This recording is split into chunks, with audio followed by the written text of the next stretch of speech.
The House will come to order. Message from the Senate.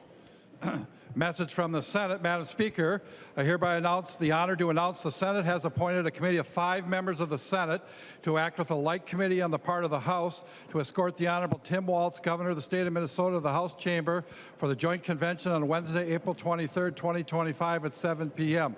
The Senate has appointed Senators Clark, Duckworth, Mann, Nelson, and Zhang. Message signed Thomas S. Bodern, Secretary of the Senate.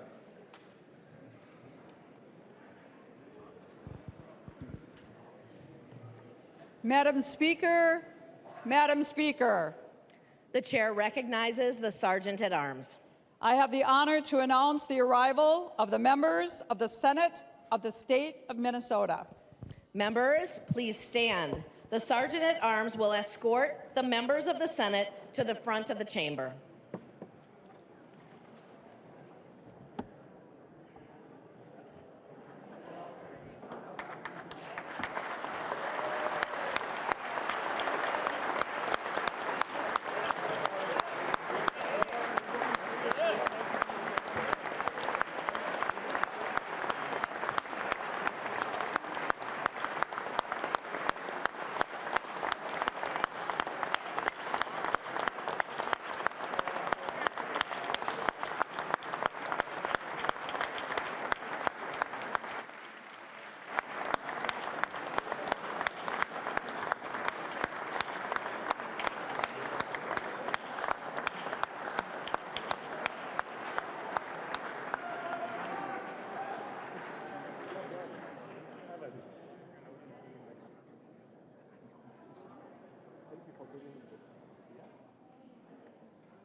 The Joint Convention will come to order.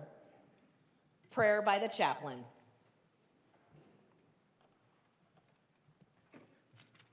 May we pray. In this moment of civic purpose, we lift our hearts with gratitude for the people of Minnesota, diverse in heritage, resilient in spirit, united by lakes, fields, forests, and a longing for a good and just future. As our governor addresses this legislature, grant each leader wisdom beyond party lines and platforms, and remind them of the sacred trust placed in them by their neighbors. Let our seasons remind us, winter yields to spring, and new life is always possible. May this chamber reflect that hope, not just in debate, but in renewal, where choices serve people and not politics.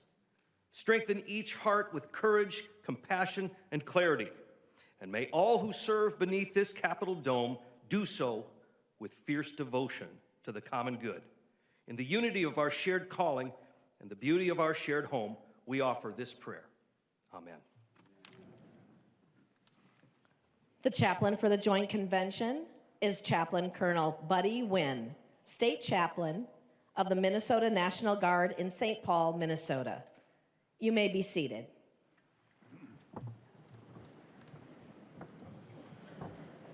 The Secretary will call the roll. Abler. Anderson. Barr. Bolden.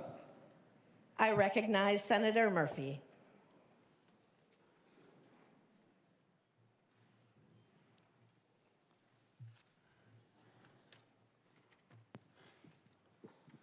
I move that further proceedings of the roll call be dispensed with. Senator Murphy moves that further proceedings of the roll call be dispensed with. All those in favor say aye. Aye. Those opposed, no. The motion prevails. A quorum is present.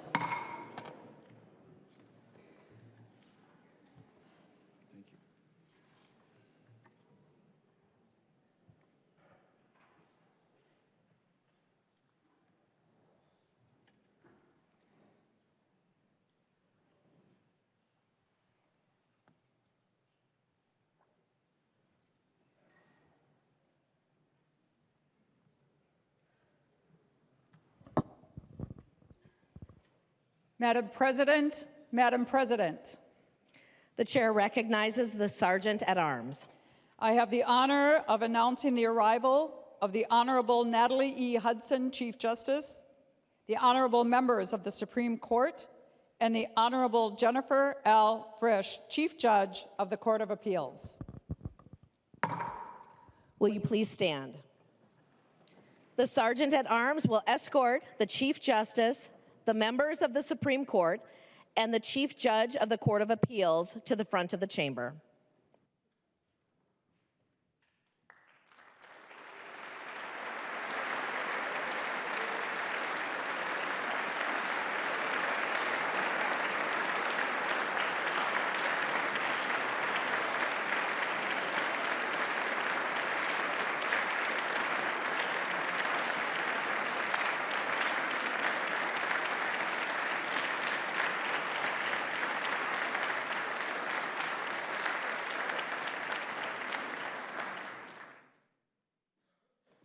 You may be seated.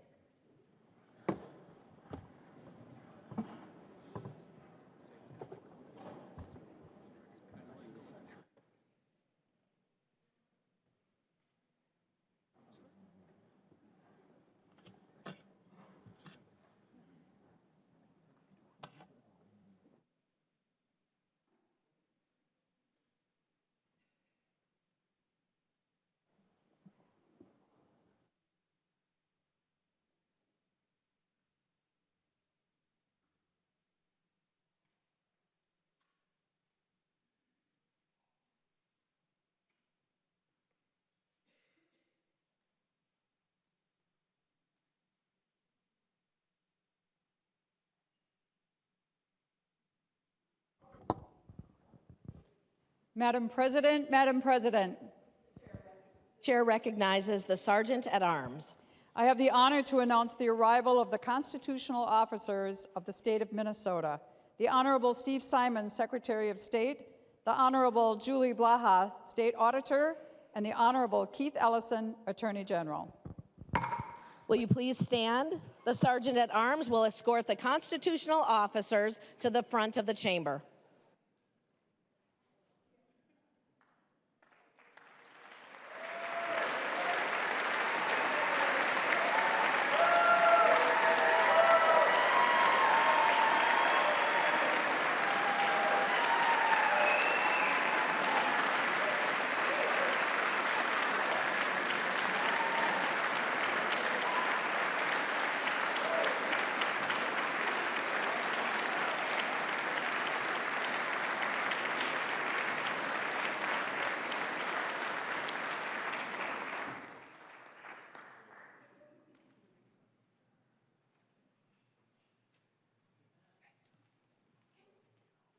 You may be seated.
Madam President, Madam President, The chair recognizes the Sergeant at Arms.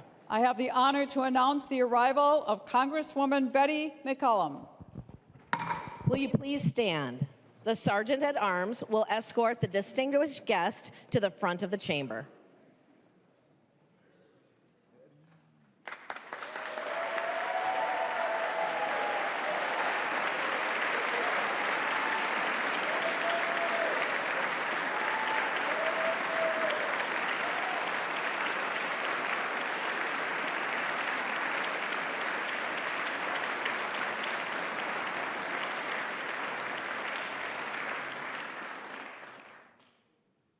You may be seated.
Madam President, Madam President, The chair recognizes the Sergeant at Arms.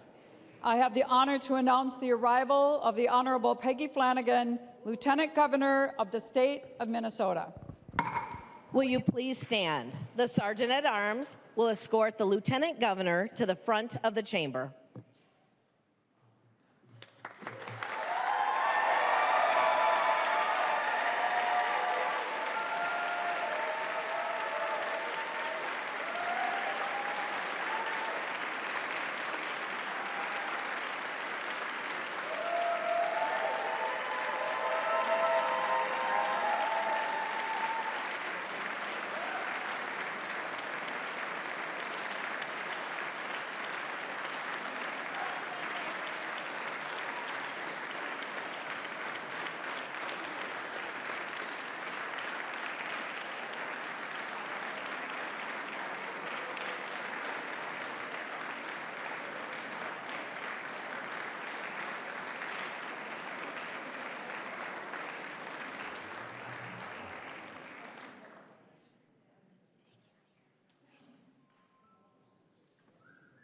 You may be seated.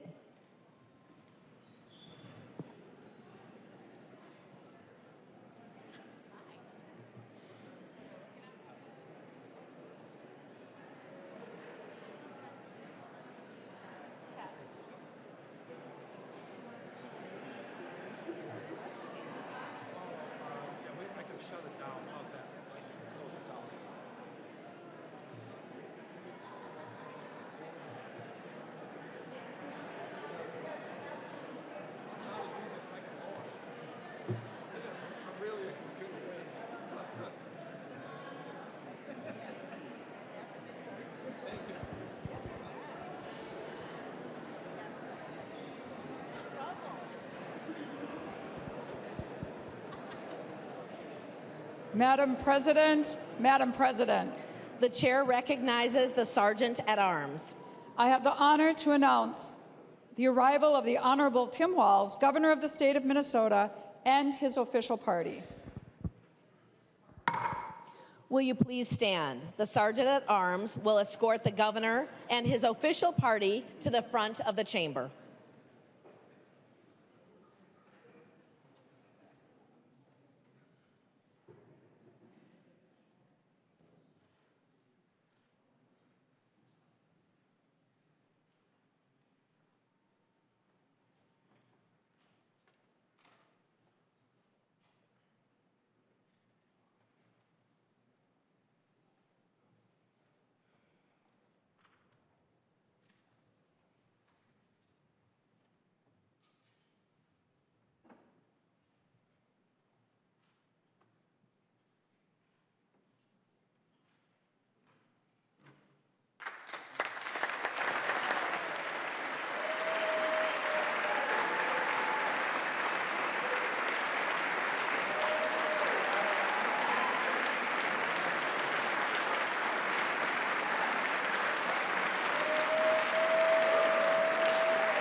Good evening. You may be seated. Members of the Joint Convention and guests, I present to you the Governor of the State of Minnesota, the Honorable Tim Walz.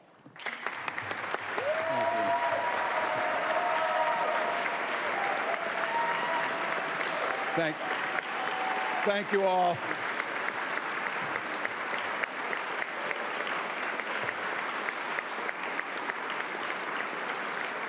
Thank you.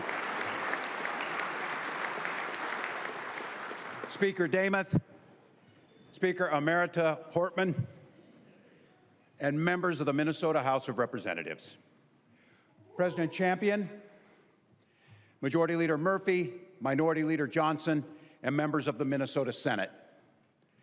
Madam Chief Justice, and members of the Minnesota Supreme Court, Chief Judge Frisch, my fellow constitutional officers, members of my staff, cabinet, and administration, and our incredible state workforce, distinguished tribal leaders, members of the Minnesota National Guard, Congresswoman Betty McCollum, welcome home.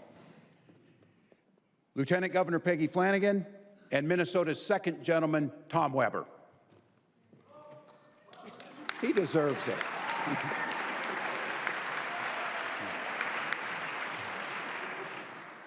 Minnesota's First Lady, Gwen Walz.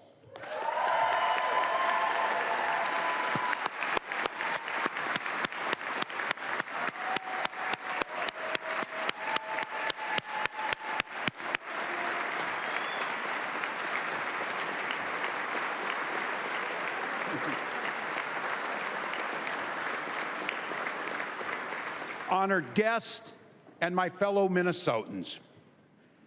Over the last 6 years, Minnesotans have been writing a story about what it means to govern like good neighbors, with decency, with common sense, but also with courage and ambition, and above all, an abiding commitment to making life a little bit better for the people we serve. I like to think we've proven the value of a strong Democratic Party, but also the importance of a strong Republican Party, willing to come to the table and contribute ideas in good faith. No matter what's happening in Washington, Republicans and Democrats have a record of working together here in Minnesota. The result? We can all be proud to live and serve in America's best place to raise a child.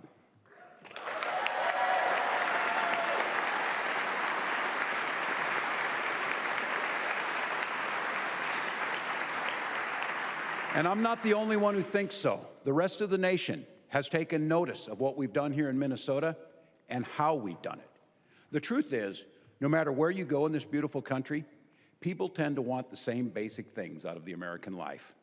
And when I say basic things, I mean things like a meaningful work, safe neighborhoods, good schools, affordable health care. But I also mean something more, something that's a little bit harder to define or to quantify. People want security. They want to feel like their life is built on a solid foundation that won't fall away if something goes wrong. People want opportunity. They want to feel like they can get ahead instead of just trying to settle for getting by. And they want their kids to have chances that they never had. And maybe most of all, people want freedom to live their own lives the way they want to live them, even if it's not the way their neighbors would want to live their lives.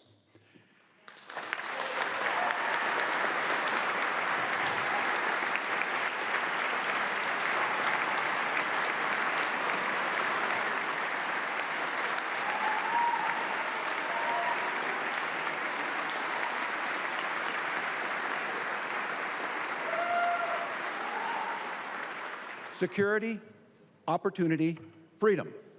I hear it everywhere I go. And every time I do, I find myself feeling proud of Minnesota. The truth is, all of America would like to have what we have. And talk about security. We've given parents peace of mind through a child tax credit that is expected to cut childhood poverty by half. And every parent in this state knows their child's going to get a belly full, breakfast and lunch, so they can learn when they go to school. That's security.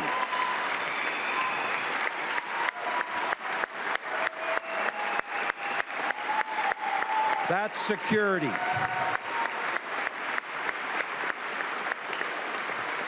And we together passed the nation's most aggressive expansion of labor rights. Because a job's just not a job. It's a means to a secure life.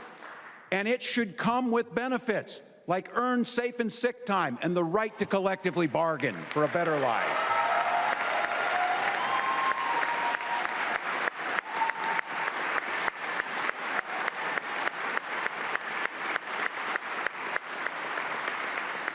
Financial security, job security, and we've invested collectively together time and hundreds of millions of dollars in fighting crime.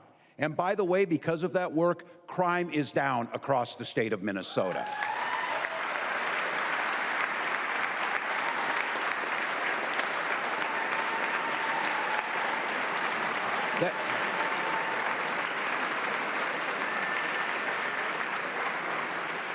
I'm trying. That is something to celebrate. That is something to celebrate.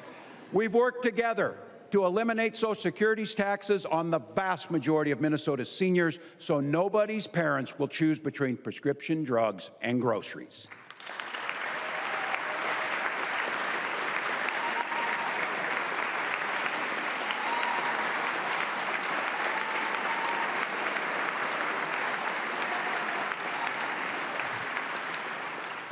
Invested in cutting crime, cut taxes.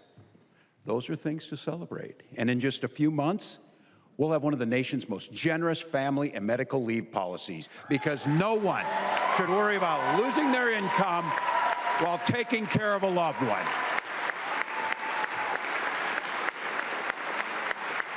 That's a good bill.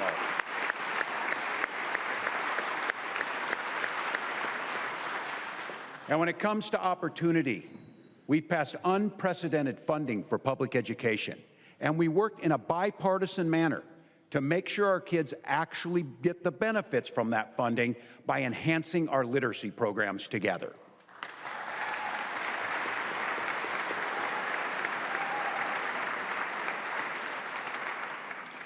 We've invested in bringing competitive, high-paying jobs to our state and growing our economy with an eye towards a green energy and innovation jobs that will shape the future. We're not just one of the best states in which to start a business, we're proving to be one of America's most popular states to grow a business. Just look at Philips, Solventum, Sofidel, and the Mayo Clinic, investing billions to create thousands of new jobs right here in Minnesota.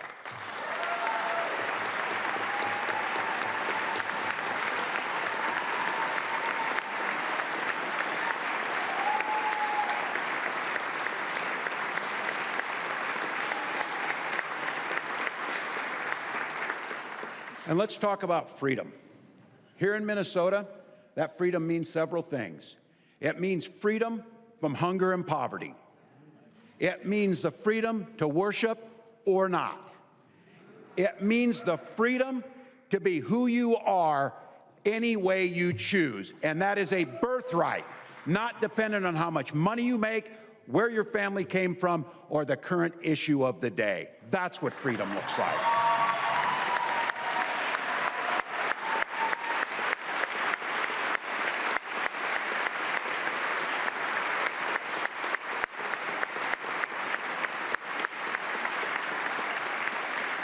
Those are the things that make Minnesota great. That's why we are America's best place for kids. And it's also the reason I love serving in this job with all of you. Now tonight, with the state of our state as strong as it's ever been, we gather to write the next chapter in this great Minnesota story. But I can't help but point out that we also gather at a moment of great uncertainty for our nation.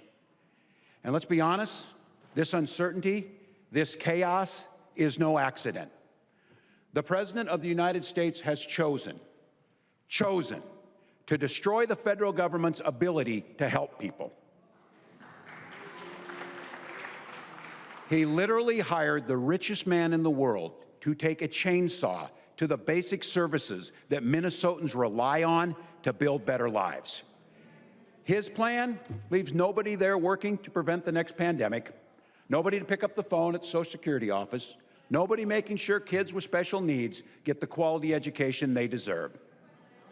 Just a few months ago, Minnesotans who got ripped off by a bank, a credit card company, a healthcare company, could go to some place in the federal government and seek help and relief. But now the government switched sides. Under this administration, the federal government exists to help the corporations as they screw the American people over. Next up, Medicaid. And everybody in this room and across Minnesota, let's be very clear what it means. 40% of children and more than 1 million of our neighbors in the state of Minnesota rely on Medicaid for their health care. This administration wants to take that health care away. Meanwhile, rural hospitals will be forced to close. All the rest of us, our costs will go up, and state budget will be torn to pieces. The President has also chosen, and I stress this, chosen to tear up the values that once made America the shining light of the world. Now, in this land of the free and home of the brave, we have university students being swept up, shoved into unmarked vans, and fathers being tossed into Salvadorian gulags without a hint of due process. So I want to be real clear about this. If you say you love freedom, but you don't believe freedom is for everybody, then the thing you love isn't freedom, it's privilege.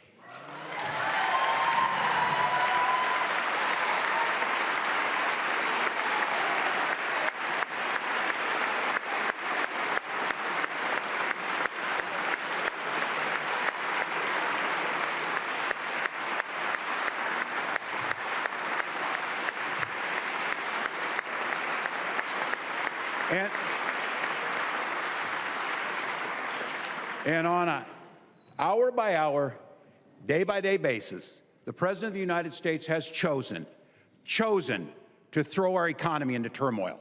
Global markets are teetering on the brink of collapse.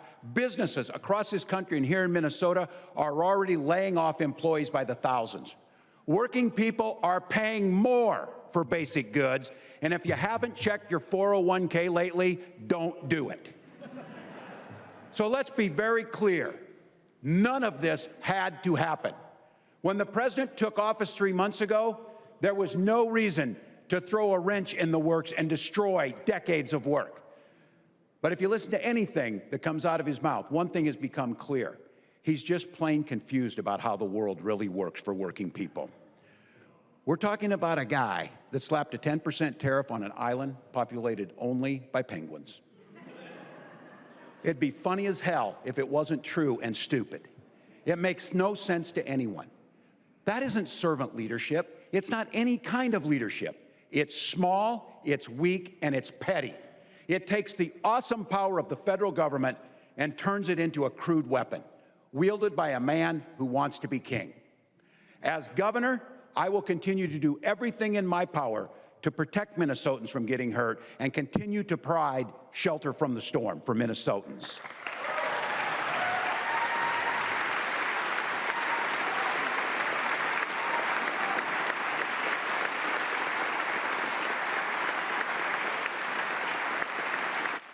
But I want to be clear.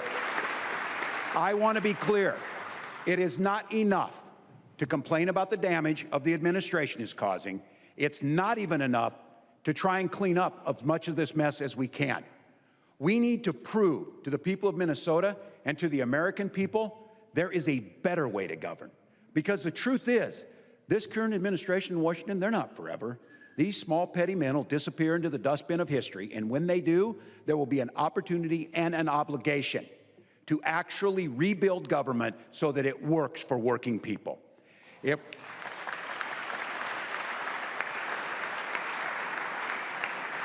If we're all going to seize the opportunity, we have to be ready to show that we can be trusted with that obligation.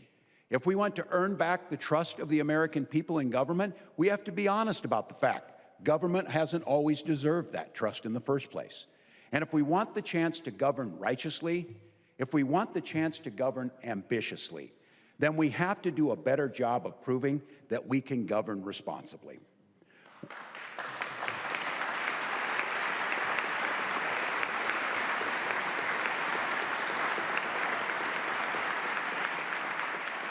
Which brings me to this year's budget. 2 years ago, we made historic investments in our people and in our future. And I want to be very clear.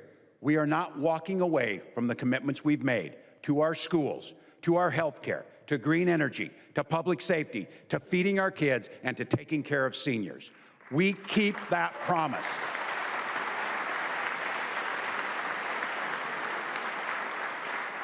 In fact, it is just the opposite.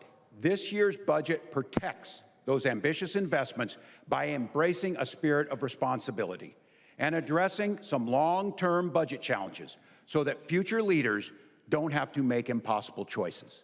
So let me explain a little bit on this. Years ago, before many of us were here in St. Paul, members of both parties made a series of choices specifically around human services spending that has put us on a path of unsustainable cost growth. In just a few years, the biggest of these human services program will eat up 1 in every $8. We could ignore the problem for now. We'd have a surplus after this year. The wave won't crash this year, but it will crash. But while the problem was not the fault of many in this room, the solution should be our responsibility. So I'm proposing that we come together, DFLers and Republicans, House and Senate, and address this issue that we all inherited. For the economists in the crowd, my budget will be balanced for years to come. And in just the next 2 years, it will cut the structural imbalance by half. For everyone else, it's really this simple. Right now, we are the most generous state in the nation when it comes to the programs and services providing people with disabilities, and we should be damn proud of that.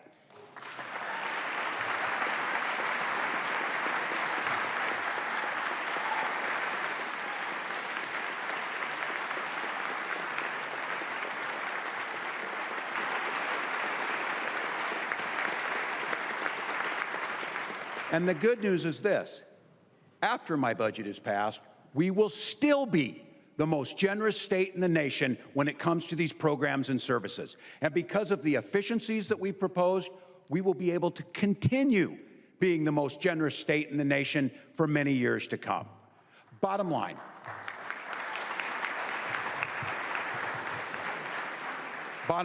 if we don't govern responsibly, someone else will get a chance to govern irresponsibly, and I refuse to let that happen. Another way we're protecting investments is by doing more to prevent, investigate, and punish fraud in government.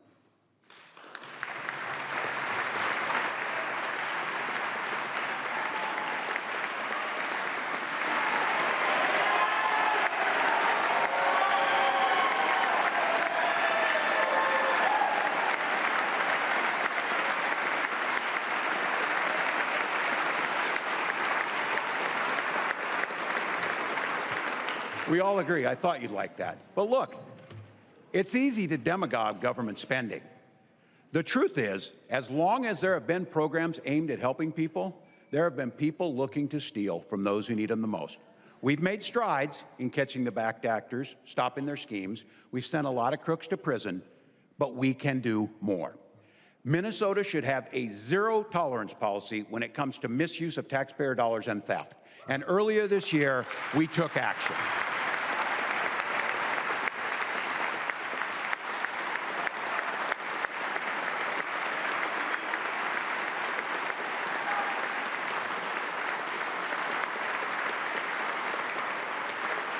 I know it's being worked on in this chamber, and earlier this year, I issued an executive order to strengthen our state's capacity to investigate fraud by establishing a centralized fraud and financial crimes unit at the Bureau of Criminal Apprehension.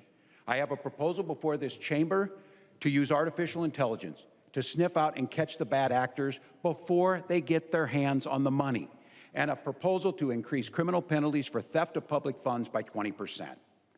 Bottom line, I believe that when criminals try to steal public funding, you don't cut the funding, you stop the criminals. And that's exactly what we do.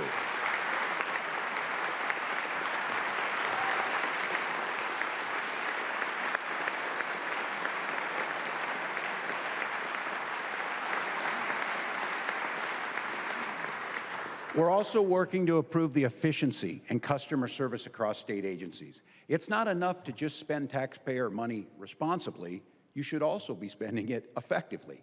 We've already made some strides in that. I look at just a little thing. A couple weeks ago, shopping at Cub, I can stop at a kiosk after the checkout, and in 3 minutes, I can renew the tabs for my car right at that spot. You don't have to go to the DMV. It saves us money. It's more efficient for you, and it's government meeting people where they're at.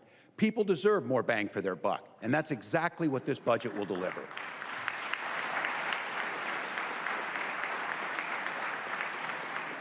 Look, we're not the only ones that are undergoing scrutiny and looking at our budgets. Families across this state are sitting down at their kitchen tables trying to figure out how they're going to afford the president's tariff tax.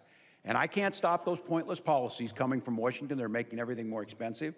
But we can do a few things here to make those difficult conversations around that table just a little bit easier. This year, I'm proposing an unprecedented tax cut for working people, a reduction in the statewide sales tax. We've never done this in our state's history, but I will tell you, it feels like there might not be a better time to do this. And make no mistake about it, Unlike the president's tax cuts for the very wealthy, our tax cuts are fully paid for. We're doing it by closing loopholes that the wealthy use to avoid paying the taxes in the first place.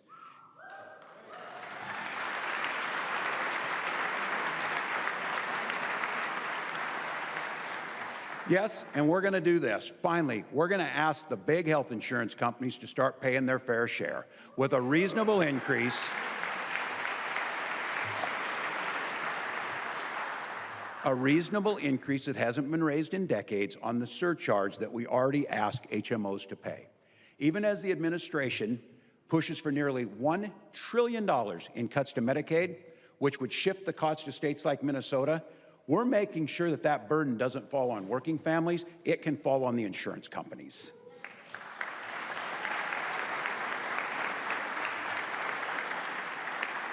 Now, we got about 4 weeks. We're going to get time to go through this line by line together, hammering out a final proposal that allows us to move forward as one Minnesota and the best place for kids to grow up. This budget was not written to please everyone. It was written to bring everyone to the table.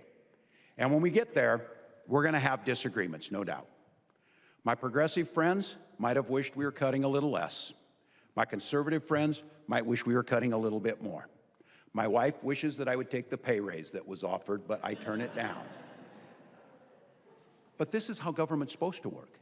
It's not supposed to be one old man sitting in the Oval Office sending out middle-of-the-night tweets that shot markets into freefall. It's not supposed to be a bunch of 20-somethings unelected showing up at federal agencies and firing everyone. It's not supposed to be chaos and destruction. It's supposed to be good people elected by their neighbors with differing opinions coming together to negotiate in good faith. Our legislature's narrowly divided, but I believe we can unify around those ideas: security, opportunity, freedom. I believe we can continue to make Minnesota the best place to live, work, and raise a family.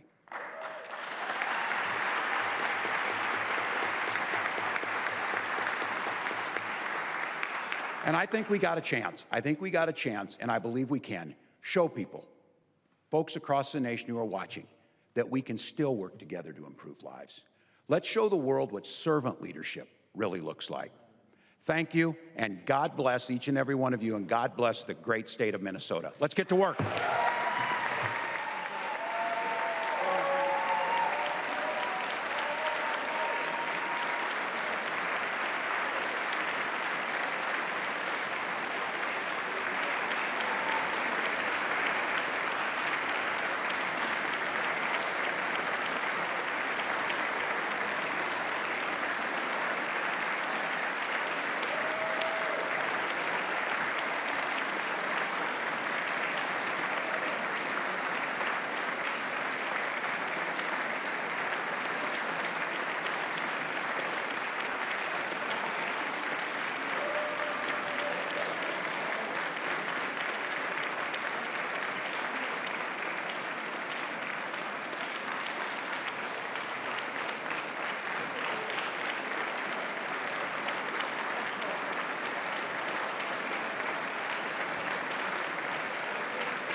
Governor Tim Walz has wrapped up his State of the State address. We encourage you to join us for live post-speech reaction from legislative leaders on the House website at house.mn.gov. Leaders from both sides of the aisle are expected to share their thoughts on the governor's address, and we will bring you live webcast-only coverage of these media events. Once again, you can find coverage on the House website at house.mn.gov.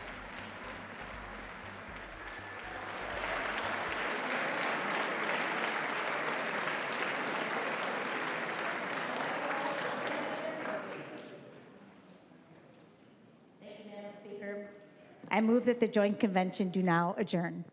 Senator Murphy moves that the joint convention do now adjourn. All those in favor say aye. Aye. Those opposed, nay. No. The motion prevails, and I declare the joint convention adjourned.